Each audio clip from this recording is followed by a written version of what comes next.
Rob Manfred came up, and during his conversation, he covered a bunch of issues, the most important of which was an issue regarding the salary cap.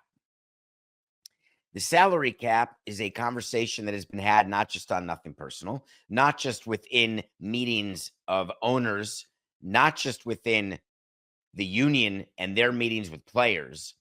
Salary cap is probably the single most important conversation of any league, whether you have it, whether you don't. When you have the salary cap, the conversation is, what's the salary cap? How do you get around the salary cap? Would you do aprons above the cap? Is there dead cap, live cap, side cap, up cap, pop cap? When you don't have it, it's a conversation that you have two sides of a negotiating table.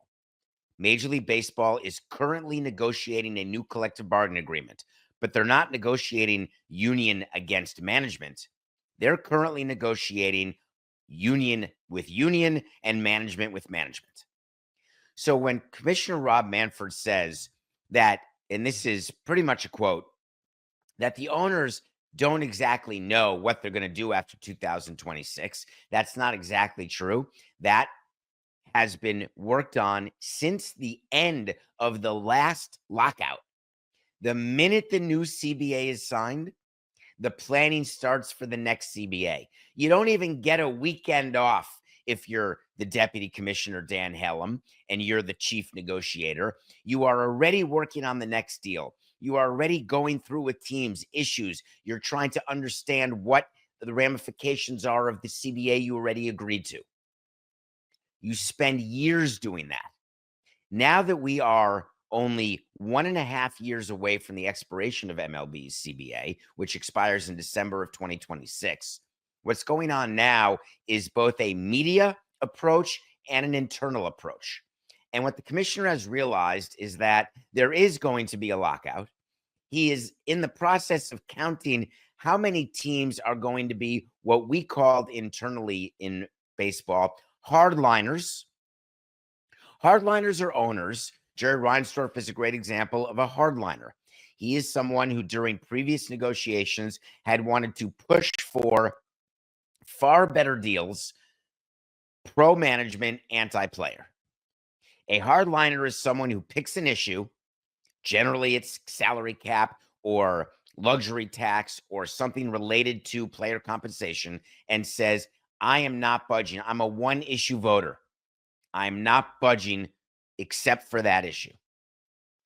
We've already talked on this show about owners who have come out and said salary cap necessary. And we heard it from the Reds, we heard it from the Orioles, we heard it from the Rockies. That's 3 already. Don't forget the math. You're going to hear about it for the next 1.5 years from me. The math is 8. It's always 8. 8 owners out of 30 in Major League Baseball required to block any deal of any kind.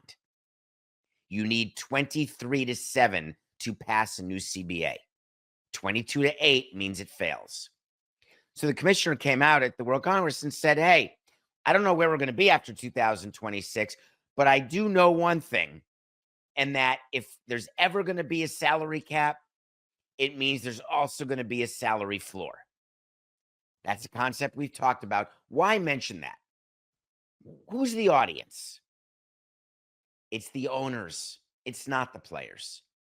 The players have always been against a salary cap because it is their view, the union's view, that you would be putting the salary cap at a number below several teams who see no reason to curb their spending. Mets, Dodgers, Yankees. Keep the payrolls up. Padres when they're being delusional. Why would you put an artificial cap? But the funny part is that what players do and what they should do under good union leadership is you look at total player comp as a percentage of total industry revenue.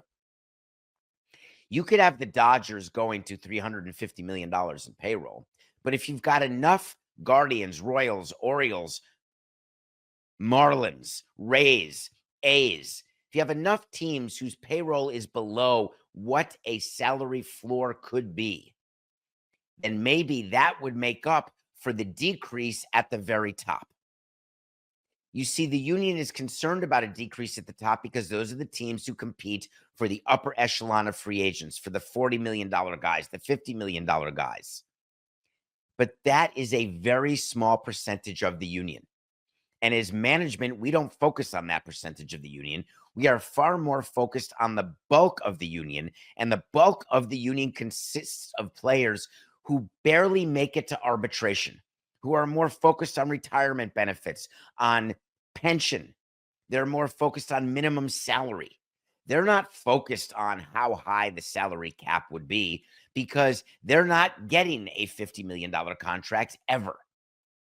And so when you appeal to the mass of the union, what you're trying to do is put a divide in the union, or you're trying to get the union to focus on the issues that you want them to focus on.